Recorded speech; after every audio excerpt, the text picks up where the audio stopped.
Halo teman-teman, selamat datang di sesi ketiga dari workshop front-end. Pada sesi ketiga kali ini, kita akan membahas mengenai apa itu display, position, dan layouting. Sebelumnya perkenalin, nama gue Jonathan. Gue salah satu front-end fasilitator yang akan menemani kalian pada workshop kali ini. Jadi, apa aja sih yang akan kita pelajarin? Jadi yang pertamanya itu kita akan mempelajari mengenai display. Kita akan lihat apa itu display, kemudian kita akan lihat jenis-jenisnya, lalu kita akan coba implementasi di codingan. Selanjutnya kita akan lihat ke position, apa itu position, kemudian jenis-jenis itu ada apa aja. Selanjutnya kita akan coba implementasi di codingan. Kemudian di layouting kita akan lihat apa itu layouting, dan kita akan melihat lagi apa itu semantic element yang berhubungan dengan layouting. Selanjutnya kita akan mengimplementasikan ketiga hal tersebut ke dalam suatu study case, yang dimana kita akan mengimplementasikan ketiga hal tersebut dengan membuat sebuah tampilan UI yang sederhana. Oke, kalau gitu kita lanjut aja ya. Pertama kita mulai dari display terlebih dahulu. Jadi display itu apa sih?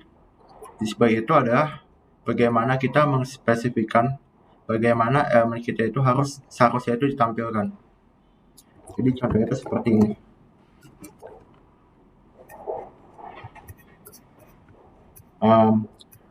Si elemen ini kita bisa anggap sebagai si kotak ini, si kotak yang merah. Kita ingin si kotak merah itu tampilannya itu seperti apa? Apakah dia itu satu di atas elemen lain atau dia itu menyamping? Gambaran kasarnya itu seperti itu.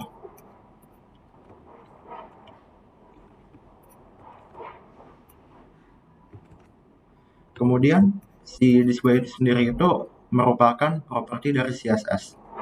Jadi jika kita ingin men-set tipe display kita itu mau seperti apa, kita bisa pakai properti CSS yang namanya itu display. Nanti ini diisi sama tipe-tipe display itu sendiri.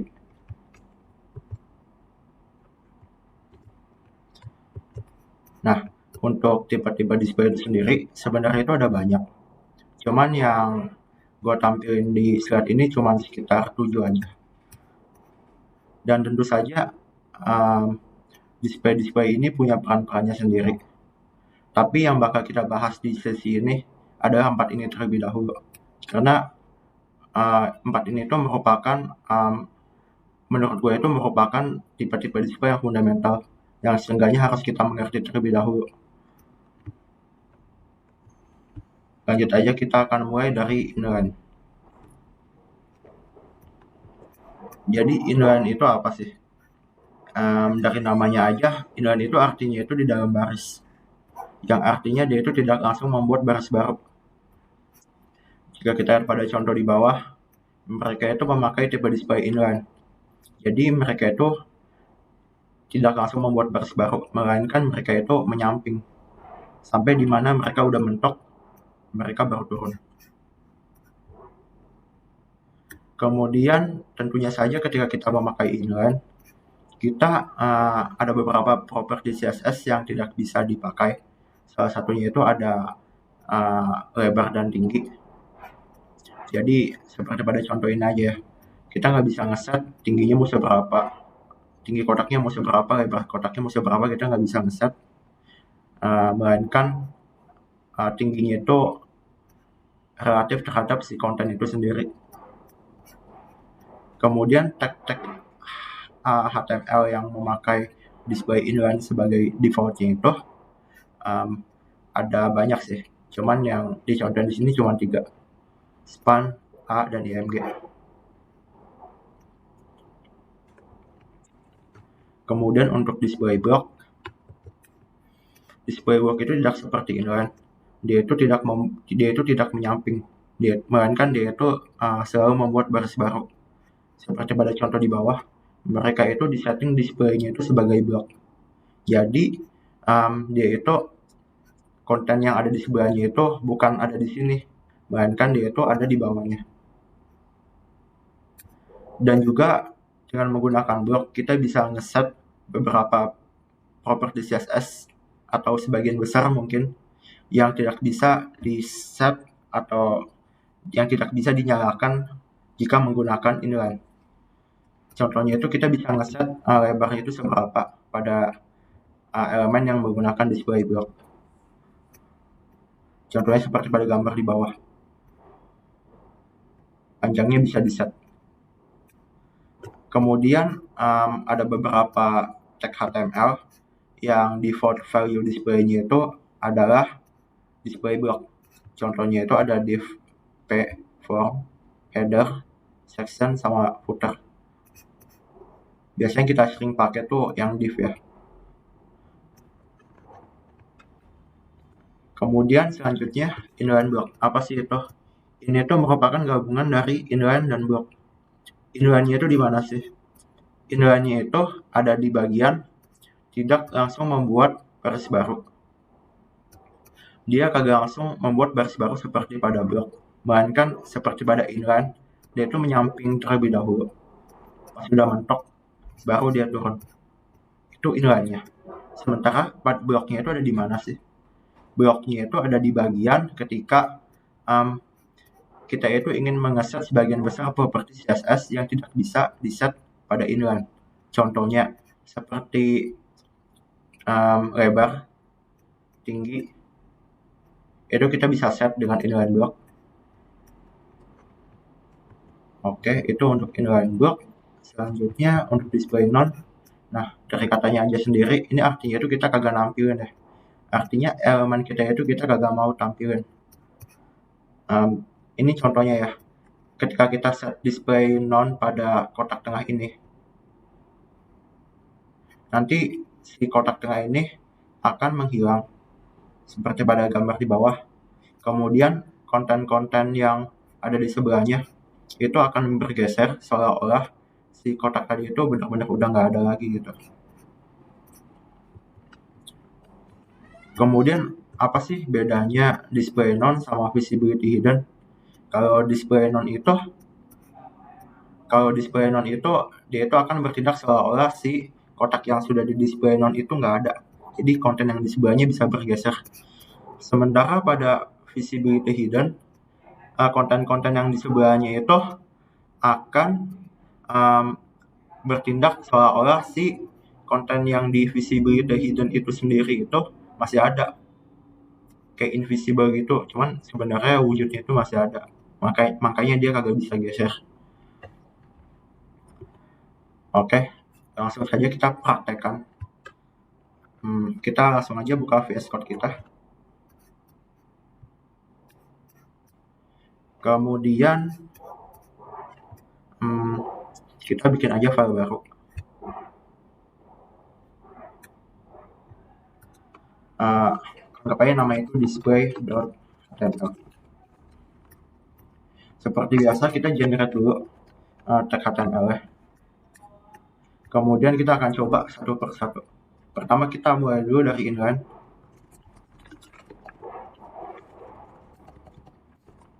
Pada inline, pada inline itu sendiri, biasanya inline ini dipakai ketika kita itu ingin memodifikasi suatu kata di dalam paragraf.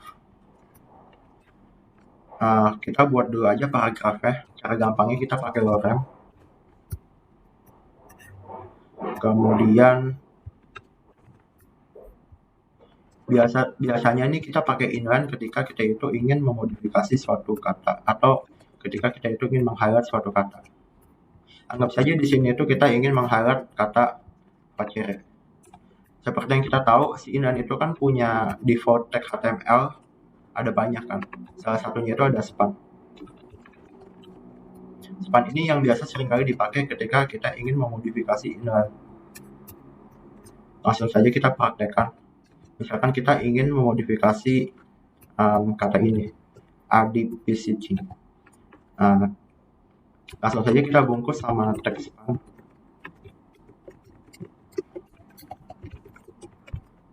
Kemudian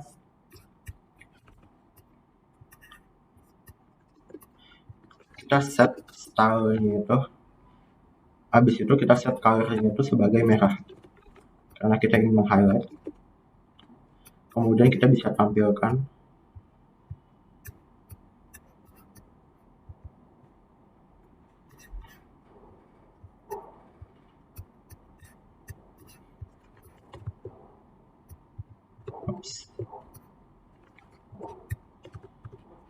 Oke. Nah, di sini sudah kelihatan ya, sudah berhasil dimerahkan.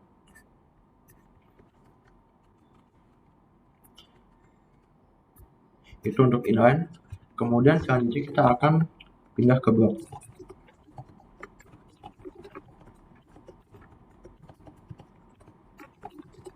Seperti biasa, kita pakai dua aja paragraf yang sebelumnya.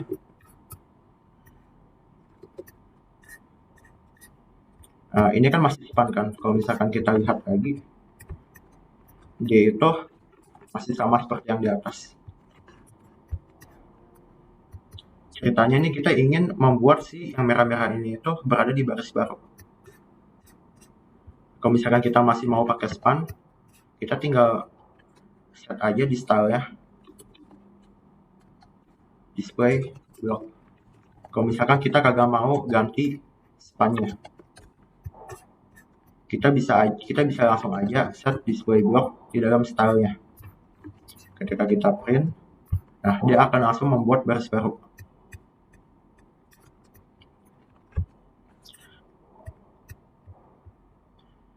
Habis itu untuk inline block,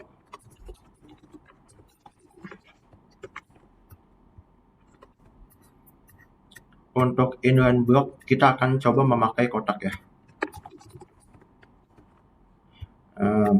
Supaya kotaknya kelihatan, kita akan pakai border. Cuman supaya tidak menyusahkan diri, kita buat aja kelas ya, yang namanya itu class box, supaya kita bisa pakai berulang kali. Di sini kita akan set border, di mana lebarnya itu 1 pixel, bentuknya solid, dan warnanya itu hitam.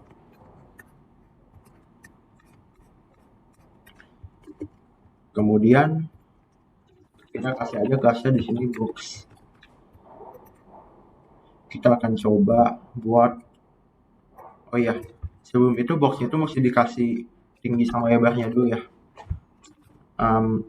Tingginya itu anggap aja 50 pixel dan lebarnya itu ada 50 pixel.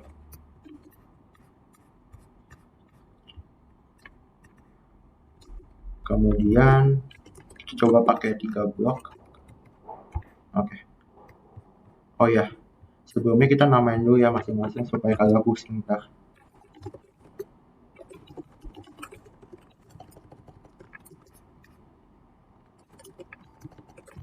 Ini blok, kemudian ini inline block. Oke. Nah, ini untuk inline block. Inline block yang sekarang itu, kondisi yang sekarang itu kita masih memakai tipe display block ya, karena kita masih memakai div tanpa perubahan apapun. Sekarang kita ingin mengeset sebagai inline block. Ya, caranya gampang. Kita tinggal set aja displaynya itu sebagai inline block.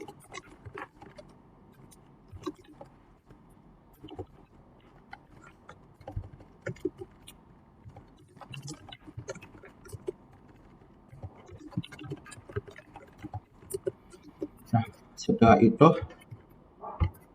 kotak-kotak tersebut akan langsung tampilannya itu modelnya itu menyamping layaknya inline. Itu untuk inline block. Kemudian kita akan coba untuk display none.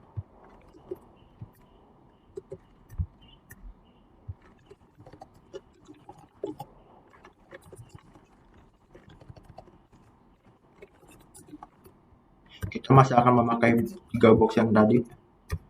Cuman di sini kita akan menghilangkan kotak yang di tengah. Supaya kelihatan kita set dulu aja warna bordernya masing-masing.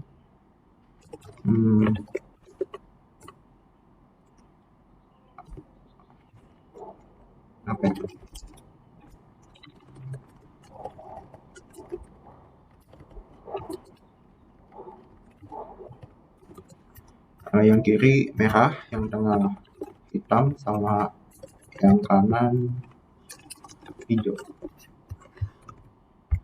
Ceritanya itu kita ingin menghilangkan kotak yang hitam. Ya caranya itu gampang, kita tinggal set display-nya aja sebagai 0. Dan kemudian kotak hitamnya hilang. Itu untuk display. Dan juga tambahan aja, kenapa sih kita itu perlu tahu caranya set display block pada suatu tag HTML atau CSS, sementara udah ada tag yang default value-nya itu adalah inline atau inline block. Kenapa sih kita harus tahu cara nulis ini? Soalnya itu ada beberapa tag HTML yang mungkin aja value display-nya itu adalah block, sementara kita ingin set dia itu sebagai inline. Contohnya kan untuk H1 kan display default value untuk display-nya itu kan adalah block. Sementara kan mungkin ada suatu kasus di mana kita itu ingin mengeset si H1 itu sebagai inline. Nah, untuk itulah kita perlu tahu caranya kita set tipe display pada CSS atau style. Itu untuk display. Kemudian kita akan pindah ke selanjutnya.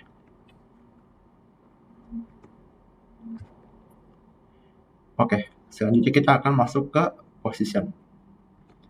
Position itu apa sih? Jadi position itu sebenarnya itu adalah bagaimana cara kita menempatkan elemen kita itu mau di mana, relatif terhadap apa. Contohnya itu kan kalau misalkan kita nggak ngeset position kita, atau kita biarin gitu aja, dia kan bakal ngikutin urutan tuh. Tapi kalau misalkan kita ngeset position, kita bisa ngeset nih, dia tuh posisinya itu jangan ikutin urutan, melainkan dia tuh harus relatif terhadap si parent container.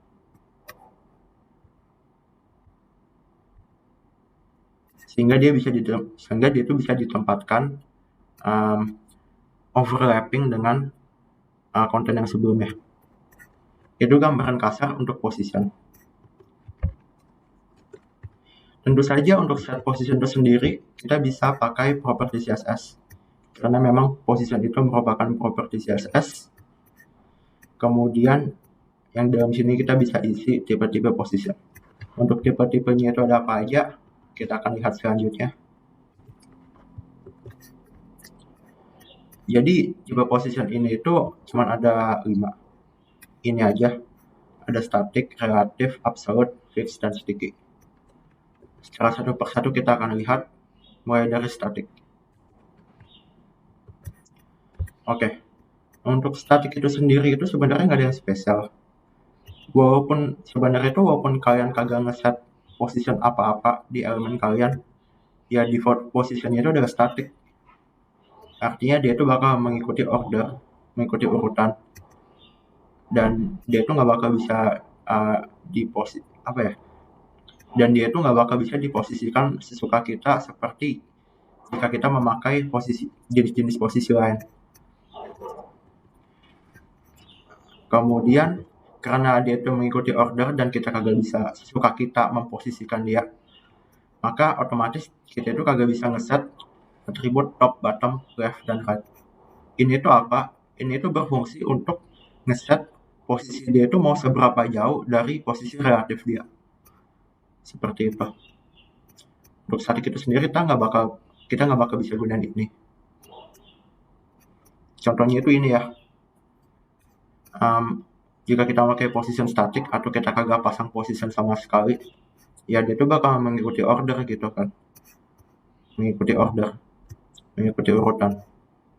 Dan nggak ada yang spesial, nggak ada yang bisa kita apa-apain. Itu static. Kemudian selanjutnya kita akan masuk ke relatif. Nah, di relatif ini kita udah mulai bisa ngeset dia tuh mau seberapa jauh gitu. Mau ngeset posisinya itu seberapa jauh dari posisi relatif dia.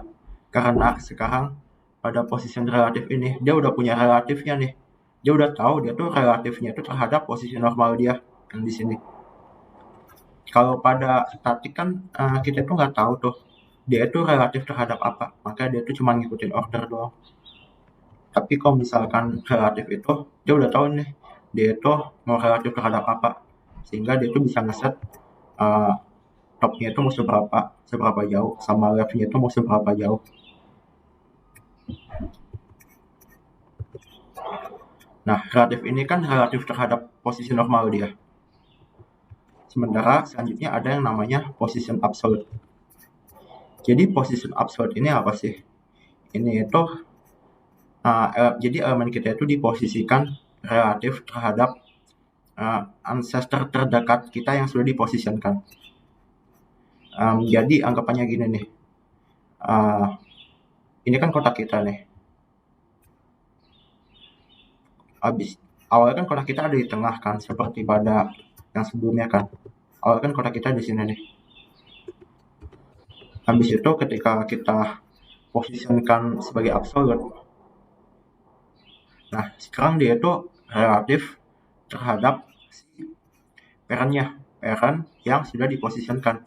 Maksudnya udah diposisikan ini apa sih? Maksudnya itu yang punya position selain static. Atau dengan kata lain, udah di set posisinya lah, tapi bukan static.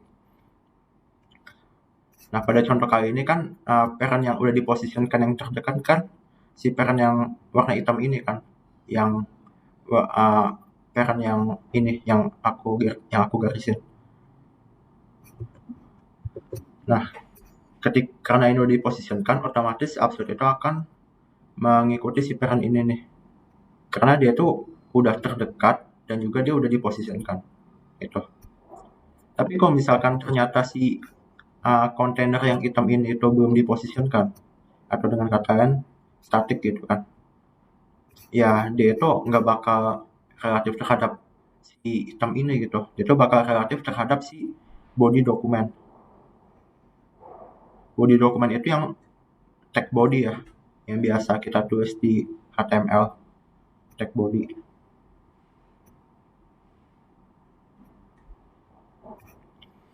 Nah, itu untuk absolute. Tentu saja kita juga bisa ngeset mau seberapa jauh dengan top, bottom, left, right. Kemudian selanjutnya itu position fix. Ini nggak seperti absolute.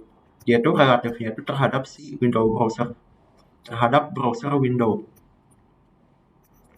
Jadi karena dia itu relatif terhadap si browser window, dia itu nggak bakal kemana-mana walaupun kita scroll kemanapun. Jadi mau dia itu scroll ke atas atau ke bawah, ya posisinya itu di sini-sini aja gitu, di bagian paling bawah, paling kanan, browser.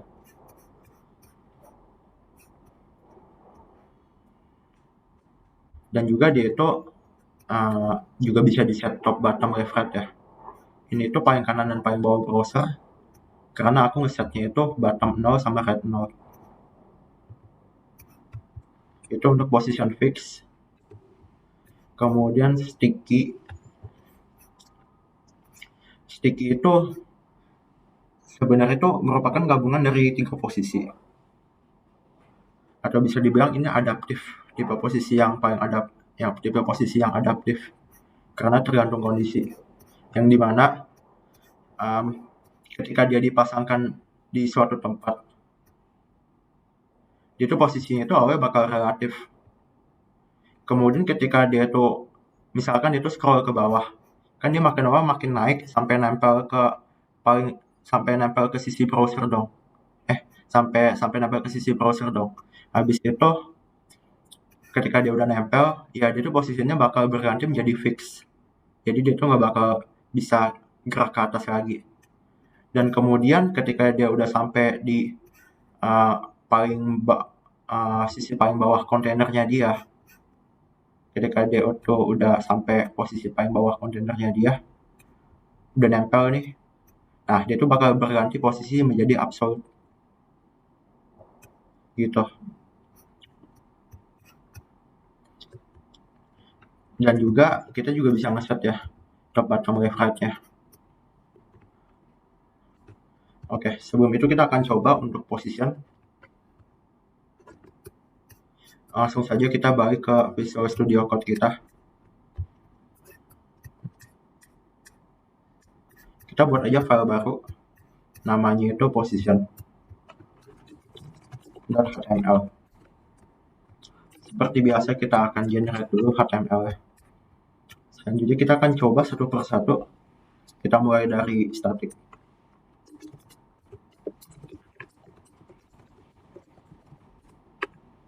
Di sini itu kita akan modelkan dengan menggunakan box. Jadi kita akan buat kelas untuk menggambarkan bordernya. Di sini kita akan coba memakai model parent dan child.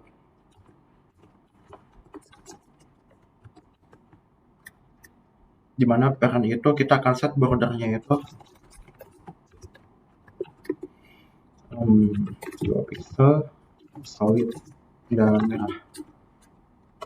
Kita set tingginya itu sekitar 600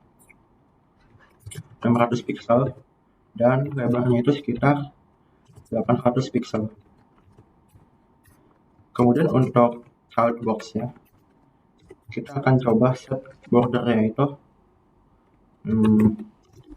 warnanya itu hijau, kemudian tingginya itu 400 300 aja deh, 300, kemudian lebarnya itu 400. Nah, untuk static kita akan coba dulu bikin.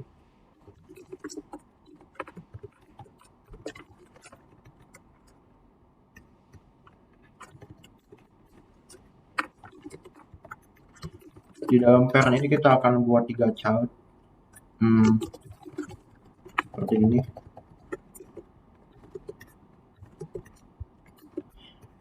Kita akan coba tampilkan, ganti namanya dulu sesuai sama nama file. Oke. Ups, ini kelebihannya. Kalau kayak gitu kita buat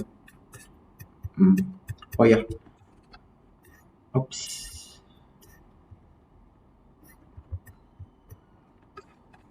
kita bikin lebih kecil lagi childnya supaya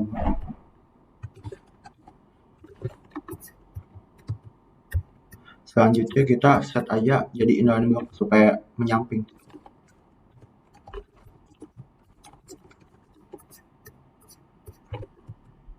Oke. Ini untuk static.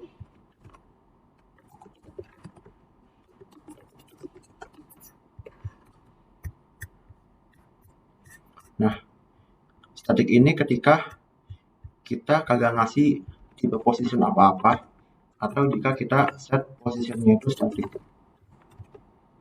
yang artinya itu nggak bakal ada sesuatu yang spesial gitu. Jadi mau kalian set 20 pixel, ya dia nggak bakal turun 20 pixel gitu, soalnya kan dia posisinya itu static, nggak bakal bisa diubah posisinya mengikuti flow normal, karena mengikuti flow normal. Sementara jika kita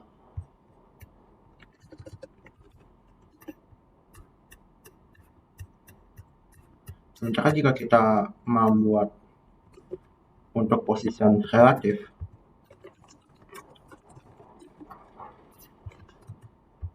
nanti kita itu bisa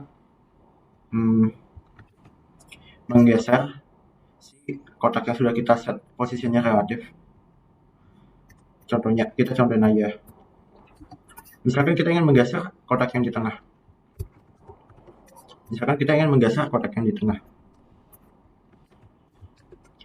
Pertama-tama kita set dulu posisinya itu relatif.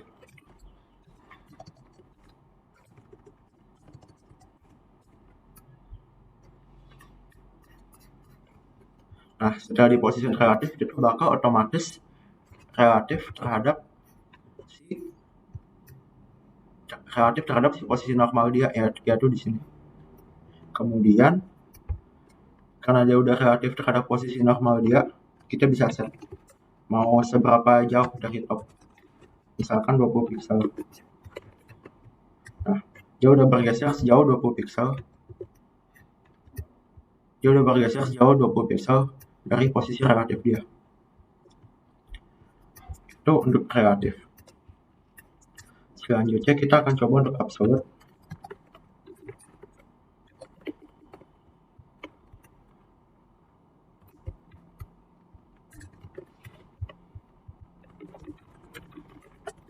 Untuk absolute, oke.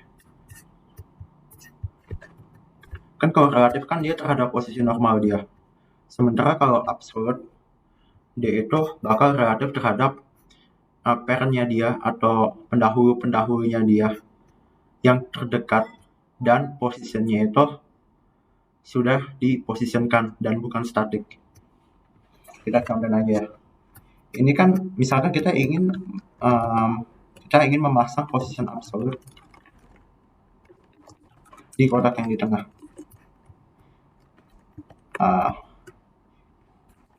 Ini topnya itu jadi 0 aja ya, supaya dia itu benar-benar mepet sama pinggiran. Kemudian jika kita run nih, nah kok hilang sih? Nah, ternyata dia tuh ada di paling atas. Loh, kok di paling atas? Karena si parent-nya itu nggak ada yang punya position selain statik. Soalnya kita belum set nih, si parent ini kita belum set jenis positionnya itu. Jadi otomatis kan position dia kan statik kan. Nah, karena statik, dia nggak mau nih. Makanya itu, karena dia ke atas kagak ketemu nih yang posisinya itu bukan statik, ya makanya dia tuh bakal relatif terhadap si dokumen body atau si body ini. Tapi jika kita udah set si parent itu jika kita udah set position si parent itu selain statik, katakanlah kita udah set si parent itu posisinya itu relatif. Nah, ini kan bukan statik nih. Otomatis si kotak tadi itu bakal relatif terhadap si kotak merah ini nih yang udah kita posisikan relatif. Ya, itu untuk absolute. Kemudian selanjutnya kita akan coba untuk fix.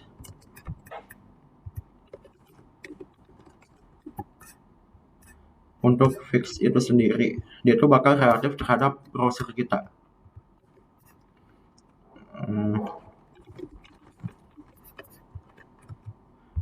Nah, bisa lihat ya, si fix ini tuh jadi kotak yang nempel sama pojokan browser kita ini, itu ada kotak yang sudah kita posisikan fix dengan top 0 atau istilahnya nempel sama pinggiran. Jadi dengan menggunakan position fix ini, ya dia tuh bakal relatif terhadap browser dia. Walaupun kita scroll kemanapun, dia nggak bakal gerak kemana-mana. Itu yang dinamakan fix.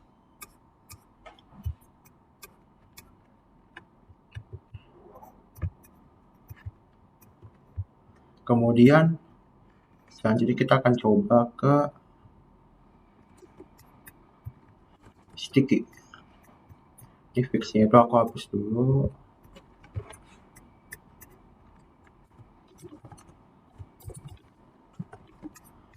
Kemudian kita akan coba di sticky. Kita akan coba untuk position sticky.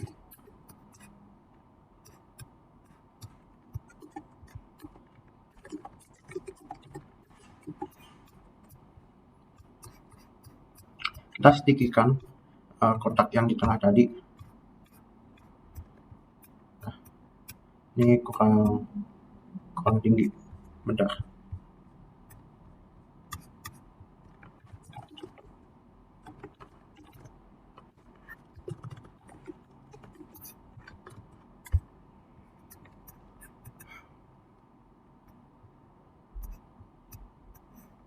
Ya sudah, kita tukar aja posisinya dengan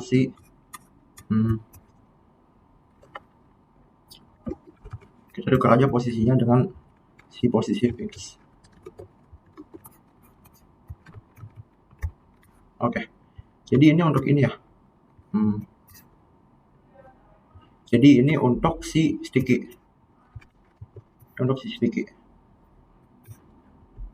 Jadi kalau misalkan kita lihat awalnya itu kan dia posisinya kan masih relatif nih, masih di sini. Kemudian waktu kita nge-scroll, terus kena nih sama pinggiran. Nah, otomatis dia langsung berubah posisinya itu jadi fix. Dan dia itu bakal nempel nih di pinggiran. Kita scroll lagi. Nah, ketika si kotak ini udah mulai nempel sama pinggiran kontainernya ini nih, dia itu bakal berubah posisinya itu menjadi absolute. Nah, dia kagak nempel lagi kan, dia itu balik lagi ke atas. Nah, itu untuk sticky. Jadi ada kombinasi dari 3 jenis position. Selanjutnya kita akan langsung saja pindah ke materi selanjutnya, yaitu layouting. Jadi yang position tadi udah ya, sekarang kita pindah ke layouting. Untuk layouting itu sendiri, ini tuh apa? Itu adalah bagaimana kita mengarrange setiap elemen kita supaya website kita itu tampilnya itu lebih bagus gitu. Ya, jadi dengan adanya layouting ini, website kita itu benar-benar estetik sama benar-benar udah apa ya? Kayak benar-benar estetik, konsisten, dan benar-benar tampilannya itu cukup bagus gitu untuk dilihat sama user. Kemudian layouting ini tuh sebenarnya itu banyak macam, tergantung kreativitas sendiri. Cuman seenggaknya itu paling utama itu web itu harus memiliki header. Ini paling umum ya. Biasa paling umum itu seenggaknya itu mesti memiliki header. Kemudian harus memiliki navigation. Kemudian seenggaknya itu ada tempat buat konten. Kemudian sidebar jika diperlukan. Kemudian ada footer yang biasa ada di paling bawah. Nah, ini adalah layout umum yang biasa dipakai. Kemudian setelah kita mengenal layouting itu apa, selanjutnya kita akan lihat semantic element. Semantic element ini biasa digunakan bersama dengan layouting. Nah, semantic element ini itu melingkupi apa aja sih? Itu melingkupi tag-tag HTML yang biasanya itu namanya itu jelas, sehingga itu friendly terhadap developer dan browser. Jika kita lihat di sini itu yang non semantik kan namanya kan divs, kan kita nggak tahu kan, kita nggak punya ide ini itu sebenarnya itu apa sih. Sementara kalau misalnya kita pakai semantik, oh ini itu header, oh ini itu footer, oh ini itu section, kita jadi tahu gitu si elemen ini itu punyanya siapa. Sementara itu kalau misalkan buat developer kan kita jadi tahu tuh ini itu buat apa, ini itu buat apa. Kalau buat browser itu, si browser itu jadi tahu setiap elemen itu bagian-bagiannya apa aja, sehingga bisa menolong banyak gitu ketika melakukan proses pencarian pada search engine. Itu untuk semantic element. Nah, dengan menggunakan semantic element, sekarang kita udah bisa mengeset nih header kita itu pakai tag-nya itu apa, nav kita itu pakai tag-nya itu apa, asset, main, dan seterusnya. Kemudian kita sebagai developer pun jadi tahu nih, oh ini tuh bagian header toh, pasti bagian ini kan. Oh ini tuh bagian footer toh, pasti bagian ini kan. Nah, setiap semantic element itu sendiri itu memiliki tujuan masing-masing. Itu kan header buat merepresentasikan header. Sebenarnya nav itu buat merepresentasikan navigation, asset merepresentasikan sidebar, kemudian main buat main content, kemudian footer itu buat footer. Sebenarnya itu semantic element itu bukan cuma 5 ini doang. Sebenarnya itu ada banyak. Sebenarnya itu masih ada. Sebenarnya itu contoh-contohnya itu ini. Ada artikel, detail, figure, caption, bla bla bla. Dan dia itu punya perannya masing-masing. Seperti artikel, dia itu punya perannya itu untuk gambarannya gini nih. Kan biasanya kita suka baca koran nih. biasanya kan banyak artikel dong, banyak artikel ini, artikel itu, artikel ono. Nah, setiap artikel ini tuh direpresentasikan dengan menggunakan artikel itu gambarannya. Sementara kalau detail itu kita bisa ilustrasikan dengan, anggap aja suatu kartu ada gambar, kemudian ada penjelasannya seperti apa, ini kartu itu bla bla bla bla bla. Kemudian biasanya kan di bawah sini ada viewer kan atau shimmer yang buat lihat detail-detail lebih lanjut. Nah, untuk pas kita pencet ini kan nampil tuh si detail penjelasan lebih lanjutnya. Nah, ini tuh disimpan dibungkus sama si detail ini nih. Kemudian untuk si figure itu, ya biasanya dia tuh untuk merepresentasikan gambar. Contohnya itu buat buat membungkus si gambar yang ada di kartu ini. Contohnya. Kemudian fig caption ini ya buat mendefinisikan caption dari si figure itu sendiri. Misalkan kita punya figur ini, gambar ini. Kemudian kita ingin kasih source _2 www.blablabla.com. Nah, itu kita bisa pasang di fig caption, taruh di bawah sini. Kemudian untuk mark itu sendiri, fungsinya itu untuk meng-highlight teks. Misalkan di sini itu ada kata yang penting, kemudian kita bisa highlight si kata itu dengan membungkusnya menggunakan mark. Selanjutnya, section. Ini itu general. Misalkan kalian itu punya satu tempat, kemudian ada sectionnya itu, misalkan recommendation, kemudian di bawahnya itu misalkan favorite atau misalkan favorit gitu kan, favorite recommendation. Nah, di situ satu section, ini satu section gitu untuk section. Kemudian untuk summary, ya dia itu gambarannya itu ada di sini nih, penjelasan singkat yang ada di kartu tadi itu summary. Kemudian untuk time itu buat membungkus waktu sih. Kayak misalkan di kartu ini itu ada waktu. Nah, kan itu bisa ngebungkus pakai si time tadi. Itu untuk semantik elemen.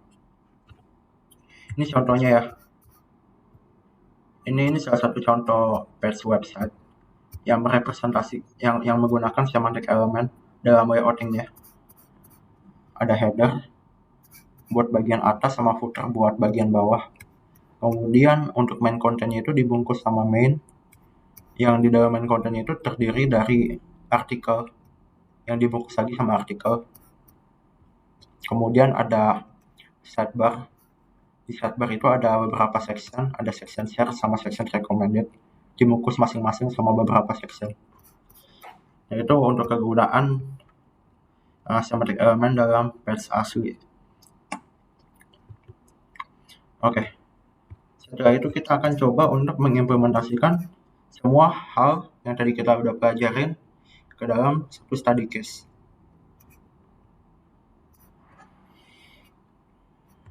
Jadi study case itu apa?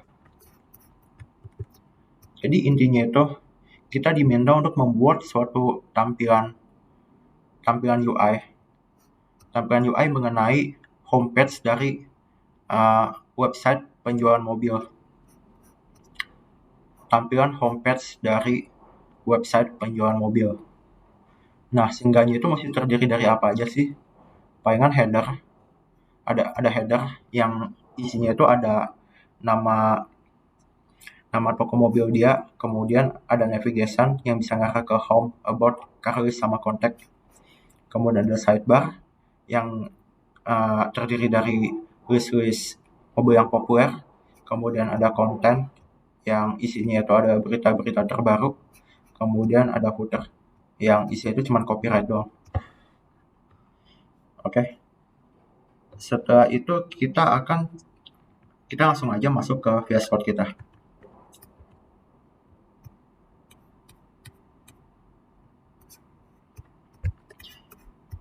Kita buat lagi aja HTML baru. Katakanlah case.html. Selanjutnya itu seperti biasa, kita membuat si struktur HTML terlebih dahulu. Caranya itu adalah dengan langsung aja generate. Kemudian pertama kita kan diminta untuk membuat header. Header itu kan kita bisa representasikan pakai semantik elemen kita.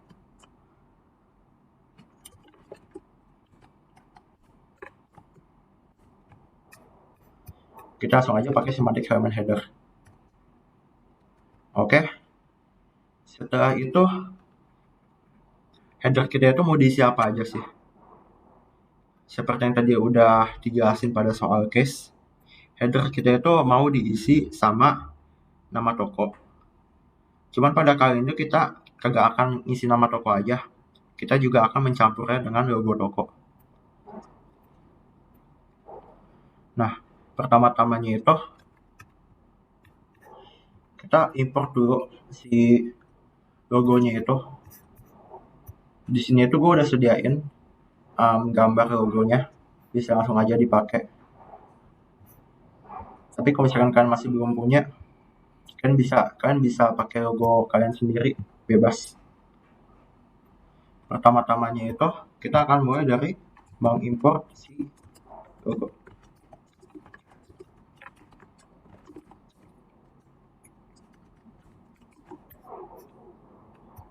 Oh ya, kita kan ingin membuat strukturnya terlebih dahulu kan.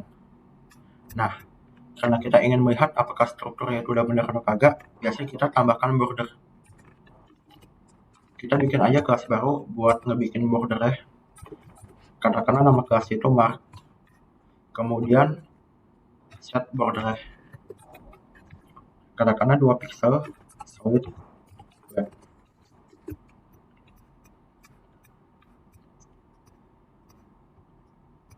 Nah, header itu kita juga perlu ngeset tingginya juga nih. Header itu kan nggak mungkin tipis banget kan, pasti kan seenggaknya ada tinggi.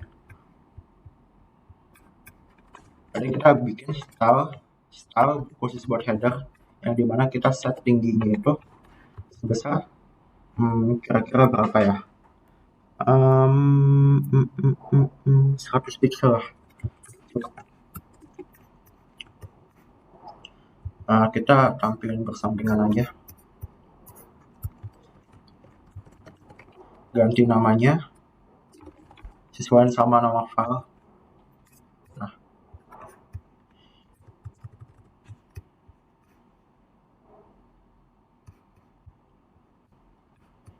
pertama-tama kita set dulu, kita kasih mark supaya kita tahu kita punya elemen itu kayak gimana sih strukturnya. Nah, ternyata itu si cursor ini itu, si logo ini itu masih terlalu gede. Nah, kita perlu cocokin nih supaya dia itu kagak terlalu melebihi dari si kotak hitam ini nih. Caranya itu kita bisa set si IMG kita ini height itu 100% terhadap si kontainer. Kita pasang dulu aja kelasnya logo, kemudian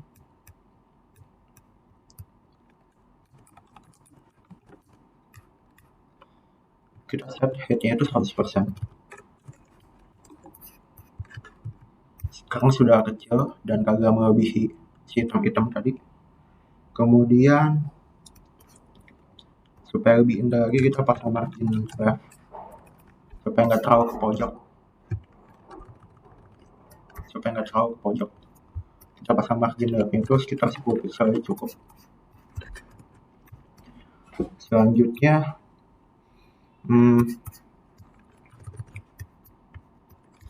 kita bisa set namanya, nama tokonya. Kita bungkus lagi aja dalam div. Untuk nama toko kita anggap aja namanya itu Mega Car. Kemudian kita juga pasang aja subtitle supaya lebih indah. Apa ya? Make your dream come.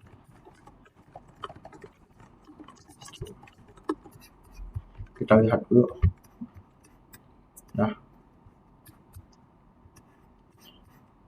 Ini kan kelebihan nih. Ini kan kelebihan nih. Kita kan maunya kan dia kan pasangnya kan di samping sini kan. Cuman masa dia tuh malah dibawa ke shop sama di luar dari si kotak hitam. Nah di sini tuh kita bisa menerapkan position yang tadi kita udah pelajarin, yang dimana kita itu ingin si ini itu diposisikan terhadap si kotak hitam.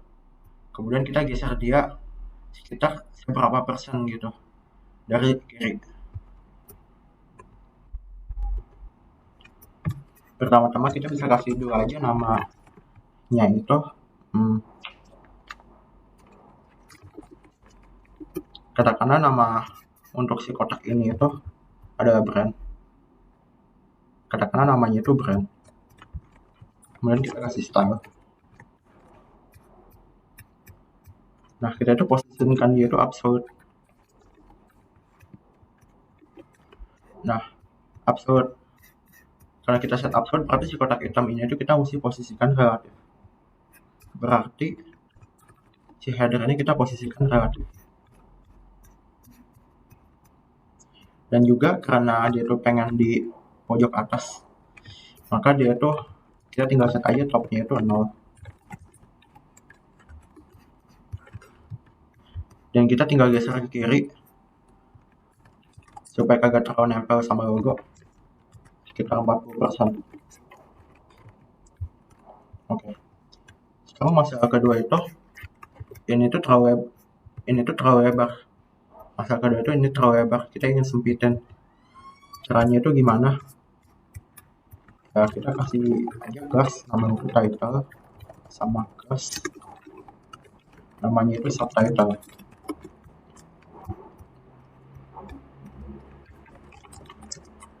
Dimana brand punya title itu kita pengen hilangin margin bottomnya. Kemudian si brand subtitle ini kita ingin hilangin margin topnya. Karena kan kalau kita pakai H1 sama H4 kan mereka otomatis memasang margin kan. Nah, sekarang udah oke. Untuk header udah oke. Sekarang kita pindah ke navigation. Navigation kita pakai aja semantic nav buat merepresentasikan navigation.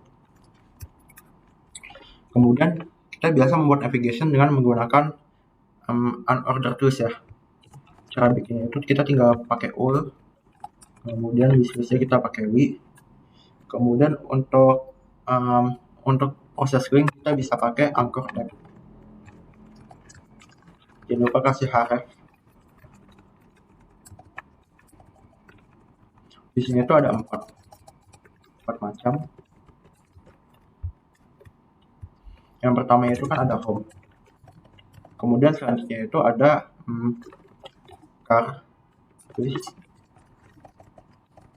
Selanjutnya ada about. Kemudian selanjutnya itu ada content.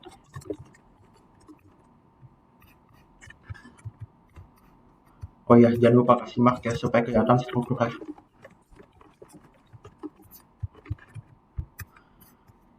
Nah, permasalahan pertamanya itu kita ingin menghilangkan embel-embel si hitam-hitam, dan juga kita ingin dia itu nggak ada padding, nggak ada margin.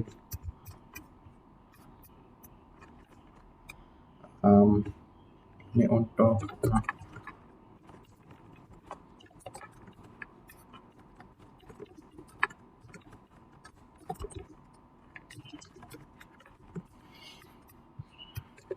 pertama kita ingin hilangin dulu marginnya dan paddingnya. Ups. Habis itu kita juga pengen hilangin si baret-baret nggak jelas ini. Pakai si style type pastinya.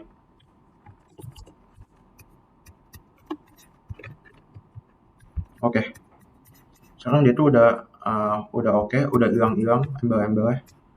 Selanjutnya kita ingin dia itu menyamping, bukan menurun.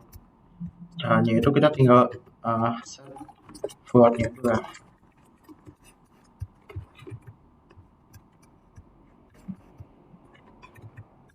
Nah, yang jadi permasalahan itu, dia itu malah melebihi dari si kontainernya. Sementara kita nggak mau kan. Nah, salah satu caranya itu kita bisa memanfaatkan yang namanya itu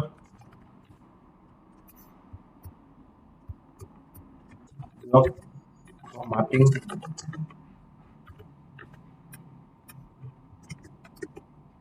konteks kalau nggak salah.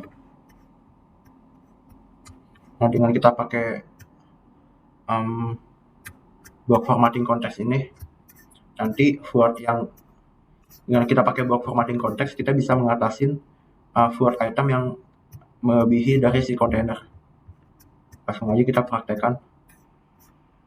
Nah, salah satu cara kita membuat block formatting konteks ini ada dengan cara memakaikan overflow hidden. Sebenarnya ada banyak cara, ini salah satu caranya aja. Otomatis dia nggak bakal overflow, dia nggak bakal kelebihan lagi nih, nggak bakal melebihi dari si kontainer. Kemudian selanjutnya kita ingin ngurusin masalah si anchor tag ini nih, dia kan masih pada dempet-dempet sama masih jelek tuh. Kita bisa style kan. Pertama itu kita bikin padding sekitar 10 pixel harusnya udah cukup. Nah, yang jadi permasalahan kok dia kagak melebar ya, cuman memanjang doang. Nah, itu karena si anchor ini itu tipe displaynya itu masih inline, makanya dia tuh kagak bisa di set ininya kan, nggak bisa di set padding top, nggak bisa di set padding bottom. Nah, caranya itu kita tinggal ganti aja display itu jadi block, akan otomatis ada. Kemudian kita juga ingin hapus nih embel-embel yang underline gitu, kita ingin hapus. Caranya itu kita bisa pakai text decoration doang. Oke, setelah itu kita setelah memperbagus, kita bisa warnain navigation bar-nya itu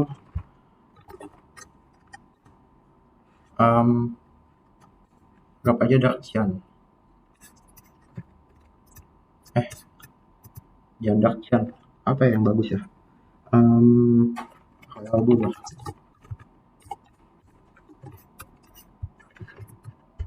Nah, setelah itu kita bisa mewarnain si A-nya.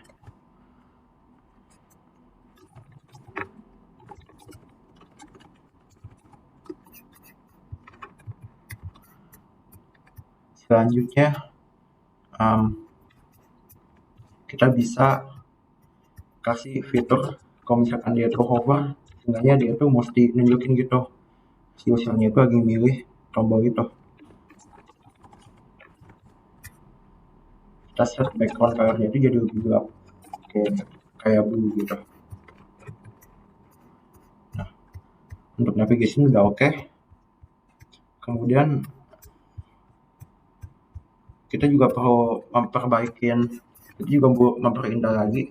Ini kan masih ada space di sini kan, masih ada semacam margin di bagian body kan. Nah, selanjutnya itu kita bisa menghapus dulu nih marginnya supaya lebih nempel, sama kita bisa ganti tipe family text, font family-nya itu yang lain, jangan Times New Roman. Kalau Times New Roman kan agak jelek gitu kan.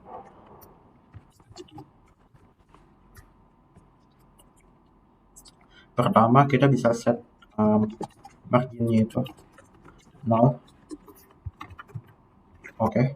Setelah itu kita bisa set font family-nya itu sans serif. Oke. Untuk urusan memperindah udah oke. Navigation udah oke. Sekarang sebelum kita masuk konten, kita bikin footer dulu. Footer. Oke. Jangan lupa kasih mark. Kemudian isinya itu apa? Isinya itu copyright. Terus copyright kita mau isi.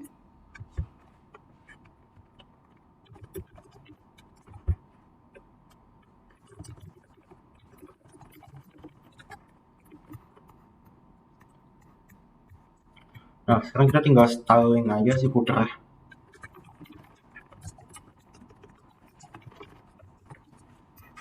Pertama itu kita set dulu tingginya berapa. Tingginya itu tinggi belakangan deh. Soalnya kan kita pakai, soalnya kan dalamnya kan cuma ada tulisan doang kan. Gak bakal ngefek itu. Jadi pertama-tama kita set dulu aja background color-nya.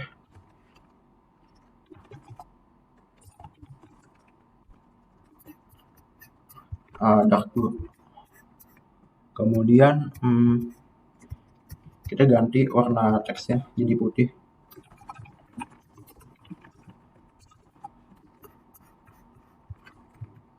Kemudian kita ingin set dia itu di tengah.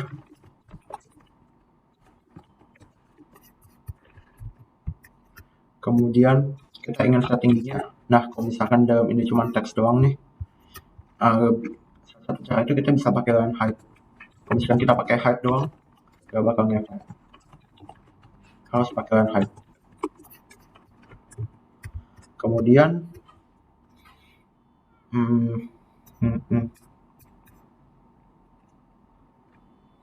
ini kan kita kan mau footer kita kan nempel ke bawah kan, kita nggak mau dia tuh nempel di atas. Kita bisa pakai position fix yang diletakkan di paling bawah. Nah, sekarang kita tinggal panjangin aja nih, kita kan masih pendek, tinggal panjangin aja pakai width 100%. Oke. Untuk urusan footer harusnya udah selesai. Selanjutnya kita akan masuk ke bagian konten.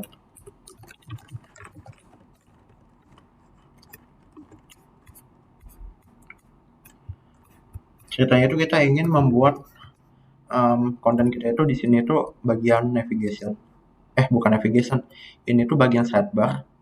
Kemudian di sini itu bagian main kontennya, yaitu si berita-berita tadi yang kita ingin tampilkan.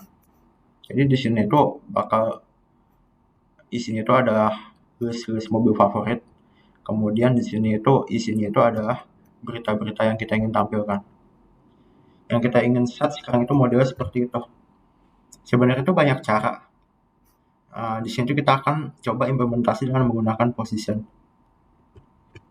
Karena kita ingin set dia itu secara bersebelahan, akan lebih enak kalau misalkan kita pasang parent container buat mereka.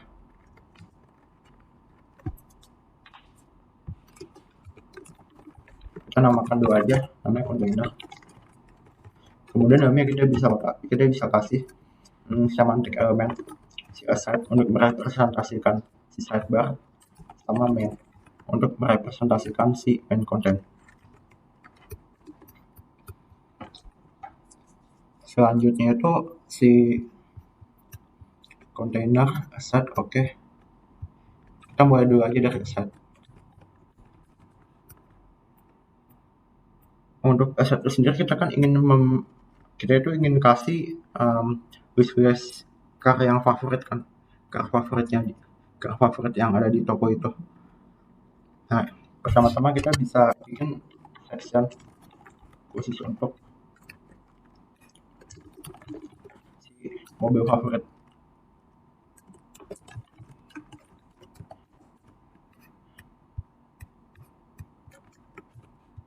Kemudian setelah itu si sectionnya itu bisa diisi sama title. Kita pasang spam aja di sini. Kelasnya itu title. Namanya itu mobil favorit.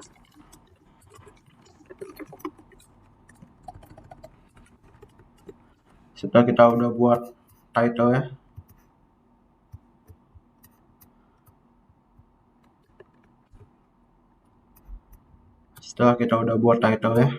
kita bisa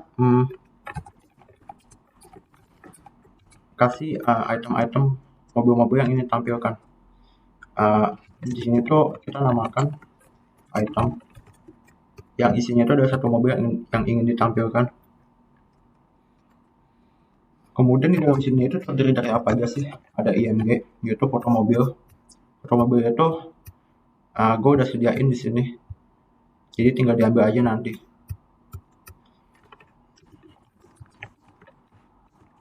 Set cars, anggap aja Camry dulu lah.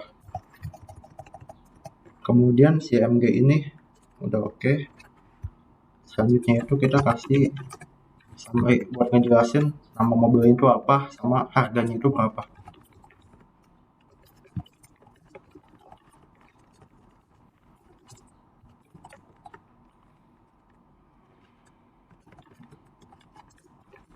Harganya itu kira-kira 100 M.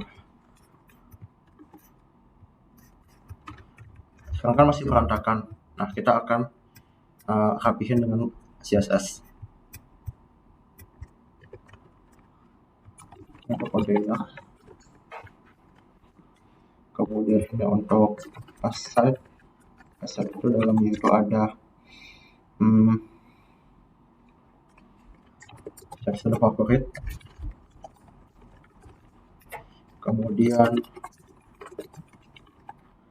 si favorit itu dalamnya itu ada si title.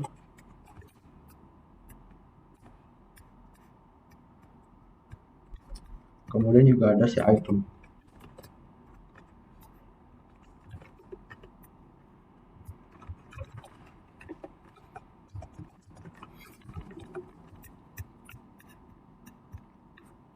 Pertama kita mesti ngeset dulu si aside itu.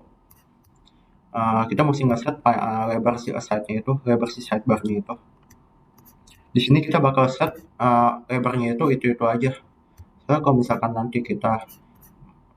misalkan kita pakai persen-persenan, ntar makin lihat gitu waktu layarnya itu melebar. Di sini kita bakal bikin lebar aside-nya itu fix. Caranya itu adalah dengan menggunakan width. Kita ngeprint harus 20 pixel.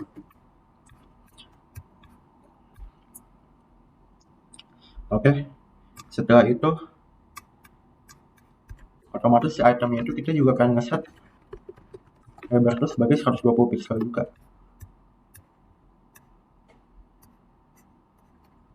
Nah, setelah kita set si itemnya sebagai 120 pixel lebarnya, otomatis si image-nya itu kita mau set width itu 100% mengikuti si R-nya.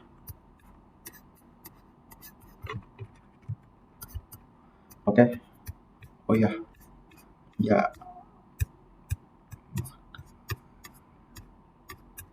Ini kasih mark juga ya supaya kelihatan ada di mana posisinya. Kemudian untuk si title ini kita bikin dia buat aja. Kemudian buat konten ini kita kasih background color aja. Apa ya? Background. Kemudian untuk si summary yang si Toyota Camry itu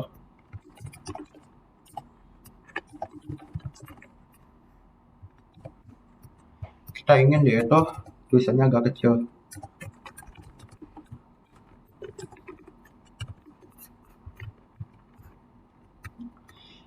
Oke. Kemudian oh ya, si kontainer tadi jangan lupa kasih mark juga ya, supaya kelihatan gitu ada di mana gitu posisinya. Oke. Itu untuk kontainer sama aside. Kemudian selanjutnya itu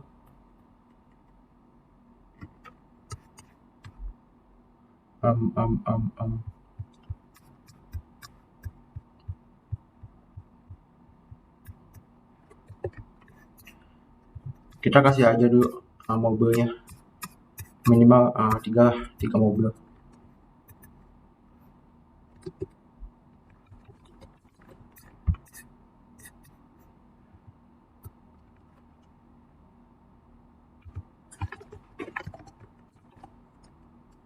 Apa ya,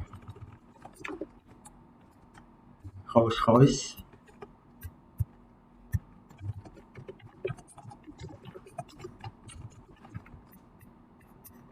anggap aja 500 M.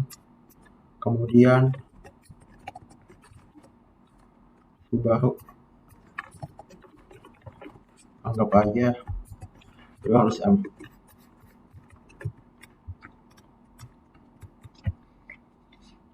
Untuk tampilan mobil harusnya udah oke sih.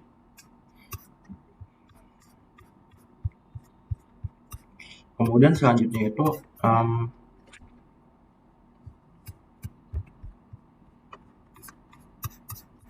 kita bisa set untuk konten di sampingnya, yaitu untuk bagian berita-berita.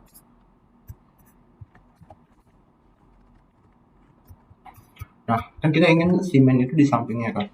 Salah satu caranya itu kita bisa pakai absolute. Nah, untuk cara yang kita akan pakai di sini itu pertama-tama itu setnya itu kita set dulu aja position itu absolute.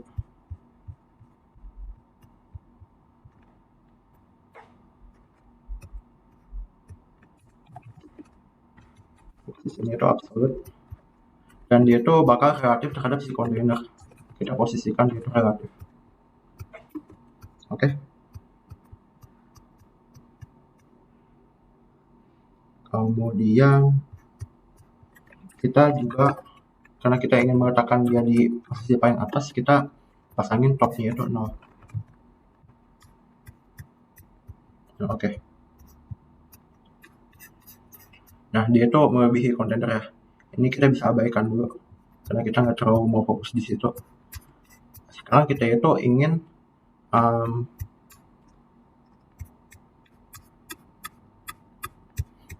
ingin meletakkan si main kita itu. Kita ingin meletakkan si main kita itu berada di sampingnya favorite cars. Jadi karena si sidebar ini udah di exclude dari si kontainer, sekarang si kontainer ini itu khusus untuk menghandle si main kontennya.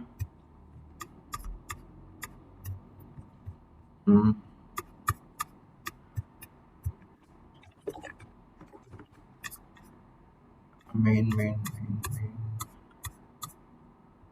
Jangan lupa kasih mark juga ya, supaya kelihatan. Kemudian di dalam main ini kita mau pasang berita, kita tulis aja artikel. Kita pakai semantic element artikel. Kemudian tentu saja di sini itu bakal terdiri dari title. Pokoknya title itu dikasih launch. Kemudian saya juga mau kasih tanggal dia di post. Anggap aja post time. Misalkan post at.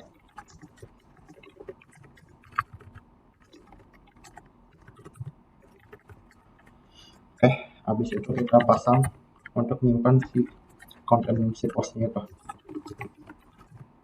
Kita namakan aja post content. Untuk cepat kita pakai aja lorem di sini. Segini.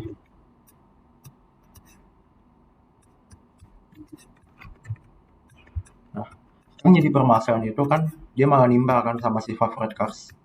Nah, salah satu cara menghandle itu, karena si sidebar kita itu udah fix, lebarnya itu tetap 120 mau kondisi apapun, maka otomatis kita bisa pasang padding. Kita bisa pasang padding terhadap si main itu sendiri.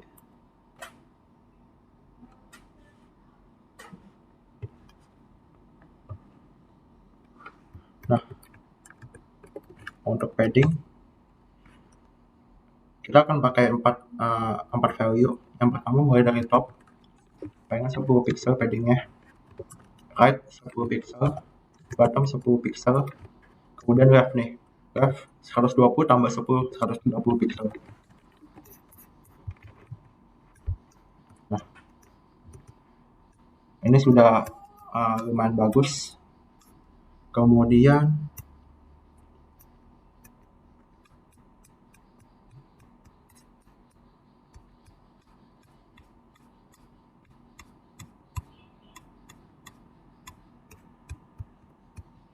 kita coba aja buat lebih banyak lagi.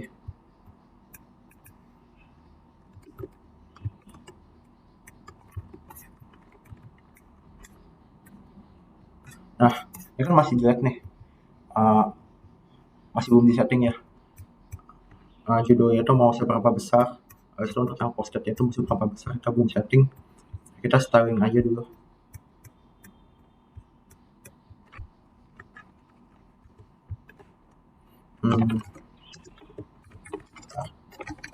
Artikel title fontnya itu kira-kira 22 pixel cukup. Setelah itu kita mesti bold. Selanjutnya itu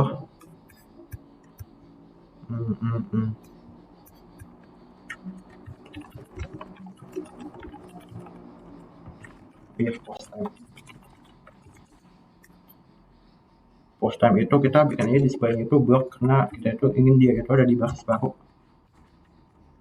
Kemudian font size-nya itu 14 lah.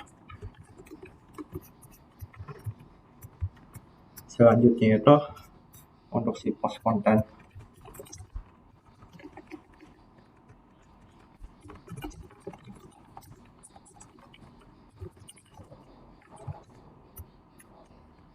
Untuk post content kita pasang marginnya itu 10 pixel untuk atas bawah.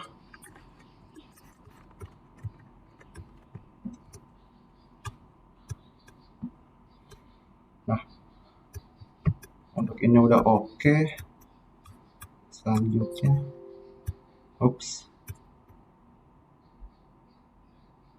sebentar ya, aku ambil charger dulu.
Oke, kembali lagi. Tadi sampai mana ya?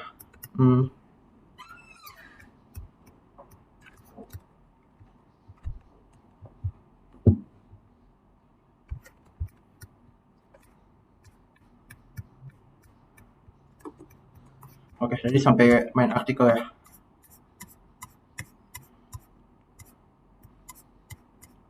Kita coba aja bikin artikelnya lebih banyak kali.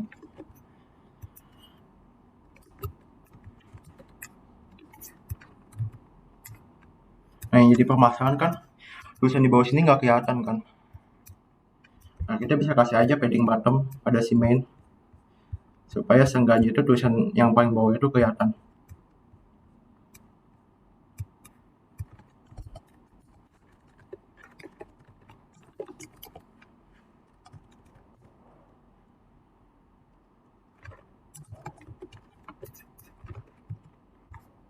Nah, udah kelihatan.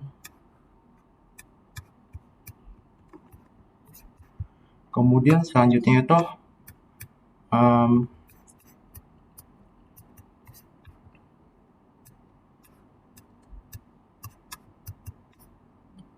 kita akan ngecek responsif dia, apakah dia itu responsif atau kagak. Cara ngecek responsif itu kita tinggal buka inspect aja, habis itu kita geser-geser. Kira-kira dia itu responsif apa sih? Nah, dia itu kan masih belum responsif tuh. Dia itu masih melebihi. Kita bisa set aja untuk si bagian brand. Kita pasang media control. Kalau misalkan dia itu lebarnya itu di bawah sekian, dia itu bakal kita hilangin gitu.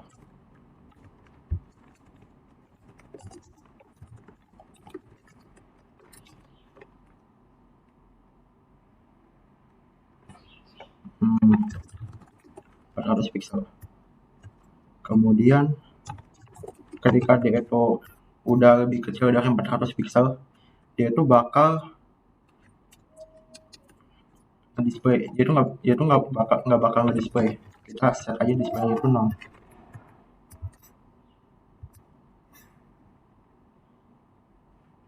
Oke.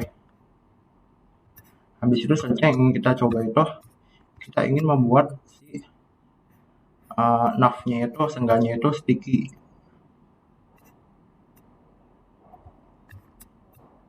Kita ingin membuat si nav-nya itu seenggaknya itu sticky. Pertama-tama kita pasang dulu si nav-nya.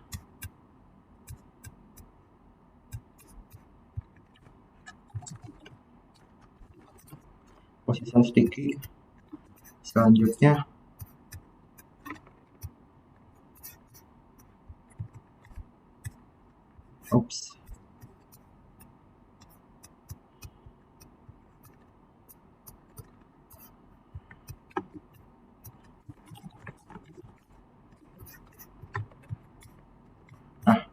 mesti dipasang position 0 dulu ya.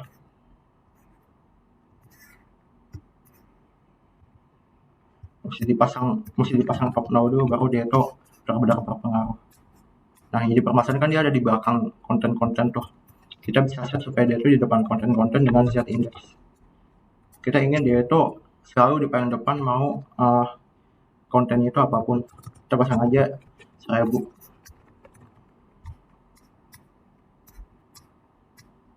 Nah, itu untuk sticky.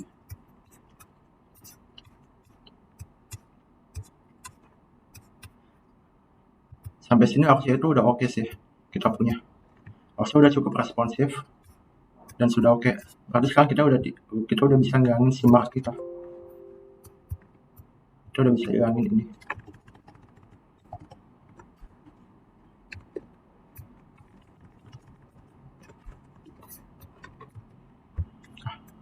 Harusnya udah lumayan bagus ya.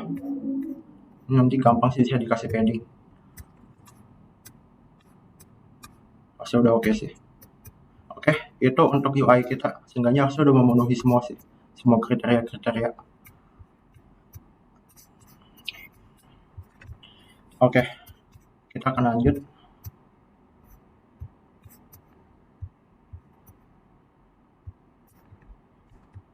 Oke, selanjutnya kita akan membahas mengenai final project.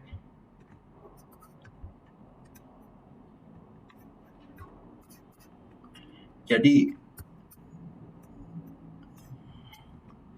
final project front end.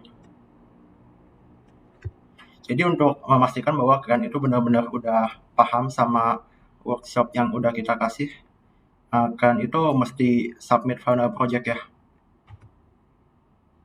Nah, untuk tema final project kali ini itu, temanya itu adalah coffee tracker. Yang dimana nanti untuk front end, teman-teman cuman butuh membuat 2 page aja.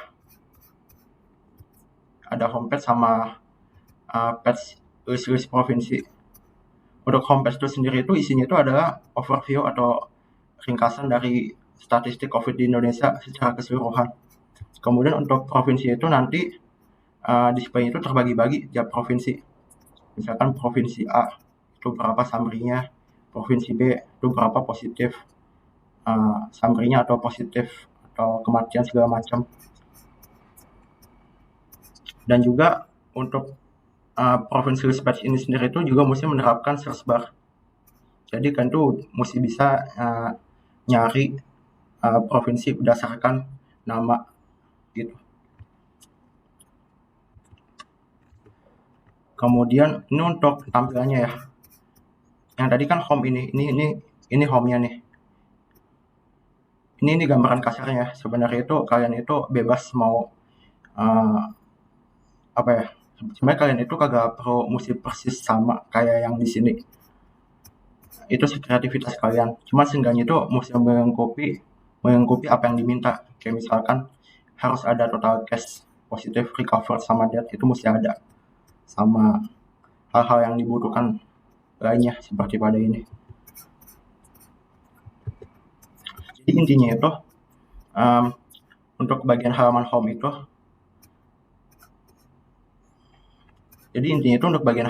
itu, seenggaknya itu palingan ada total cash, positif, recover, sama debt. Kemudian untuk bagian list provinsi, seenggaknya itu bisa nampil semua list provinsi, semua macam-macam provinsi, beserta summary COVID di provinsi itu sendiri. Misalkan di DKI Jakarta ada 3.020, ada 30.245 positif, Jawa Timur 11.000 segala macam. Jadi di tiap provinsi itu mesti ada ya ringkasan-ringkasannya itu. Dan juga kalian itu mesti membuat fitur search yang dimana waktu kalian ketik di sini misalkan DKI Jakarta, ya yang muncul di sini DKI Jakarta aja gitu. Atau enggak misalkan kalian tulis CA, yang muncul itu DKI Jakarta, Jawa Timur, Jawa Barat.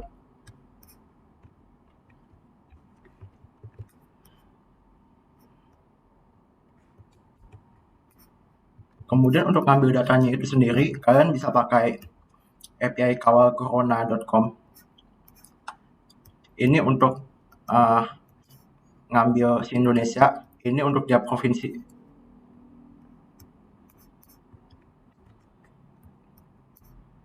Kemudian apa aja yang akan bakal dinilai?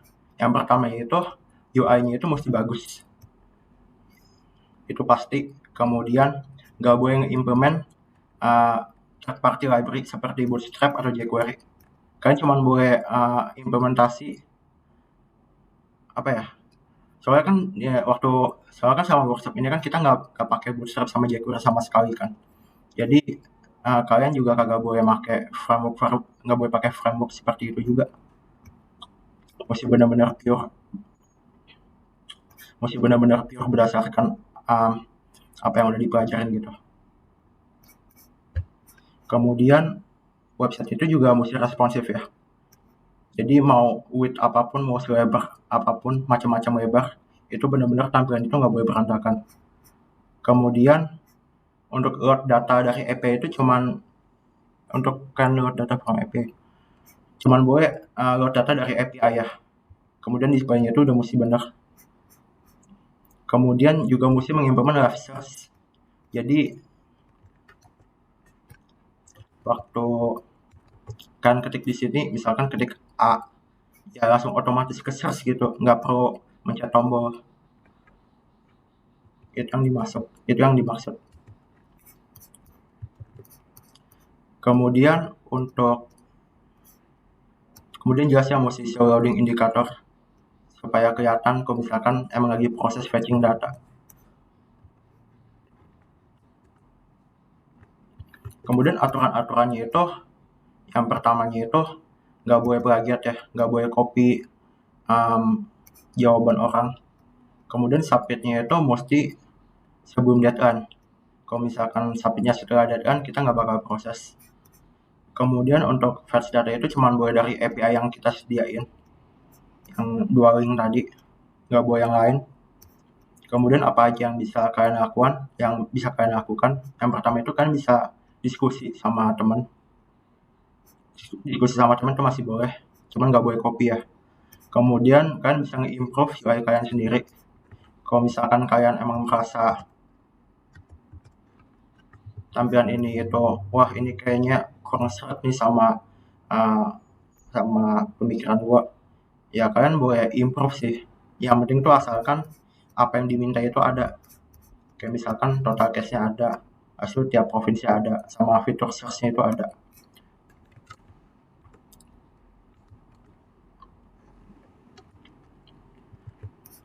Kemudian kalian juga udah bisa mulai project dari sekarang ya, nggak perlu nunggu sampai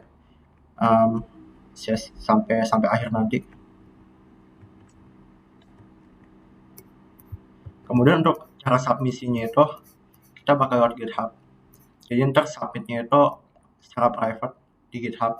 Kemudian nanti bakal ada satu fasilitator yang mendampingi untuk project. Nah, ntar fasilitator itu bakal diputusin nanti. Kemudian selanjutnya itu kalau misalkan kalian udah push, tolong kasih tahu fasilitatornya ya. Kalau misalkan kalian udah push, itu kan nggak mungkin juga kan kita ngecek per menit gitu kan. Habis itu fasilitator itu bisa nge-reject submission kalian. Kalau misalkan proyek kalian itu kagak ketemu requirement-nya gitu. Kayak misalkan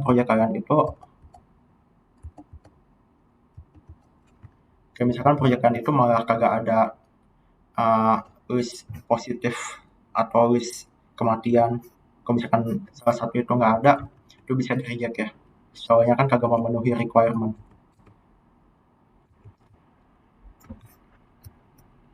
Kemudian kalau misalkan udah di-reject, fasilitator itu bakal memberikan advice sehingga kalian itu bisa fix.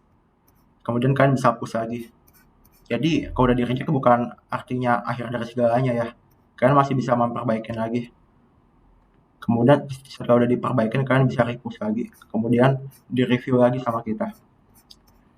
Kemudian fasilitator kalian itu bakal kasih tahu jika proyek kalian itu udah di-accept. Jika udah di-accept ya udahlah, oke. Kemudian untuk cara nge-submit di GitHub-nya itu entar bakal ada video tutorialnya sendiri. Jadi kalian nggak usah pusing sekarang. Kemudian untuk deadline-nya itu adalah 1 bulan setelah sesi terakhir. Nah, kalau nggak salah sih sesi terakhir itu membahas sesi terakhir front end itu membahas mengenai React ya. Harusnya tuh 1 bulan setelah sesi itu sih deadline-nya. Kemudian kalian juga bisa mulai nyicil project dari sekarang.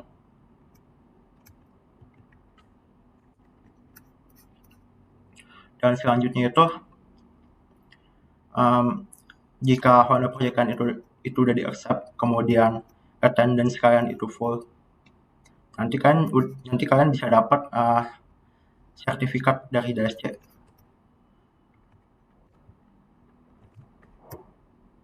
Kemudian ini tips-tipsnya buat mengerjakan founder project. Yang pertama itu jangan jadi deadliner ya. Soalnya kan kita nggak tahu, mungkin kan ada nge-stuck di satu tempat gitu kan, kita nggak tahu. Habis itu kalau misalkan kalian kebingungan, jangan mau bertanya ya. Bisa langsung ngomong aja di grup. Soalnya kalau kelamaan ntar kebuang banyak waktu juga kan. Habis itu tolong jangan copy project orang lain. Soalnya itu nggak bakal bermanfaat apa-apa sama kalian. Soalnya intinya itu di sini tuh kita belajar ya, bukan cuma buat ngejar sertifikat doang. Kemudian kalau misalkan kalian bingung, kalian bisa explore di internet ya. Jadi sebenarnya itu bukan cuma terbatas sama video-video workshop yang kali ini aja. Kalian tuh tetap bisa nge-explore di internet. Misalkan nih, tadi kan gue belum sempat ngejelasin mengenai jenis-jenis display lain. Kalian bisa pakai jenis-jenis display lain juga dengan explore di internet. Kemudian kalau misalkan kalian merasa JSON-nya itu terlalu berantakan, kalian bisa nge-beautify sih di link ini. Oke, itu aja untuk presentasi Fauna Project. Kita akan kembali ke PPT sebelumnya.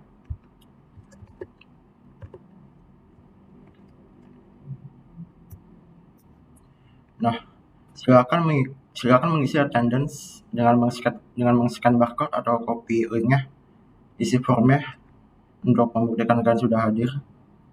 Dan kalau sudah, terima kasih dan sampai jumpa di video selanjutnya. Bye.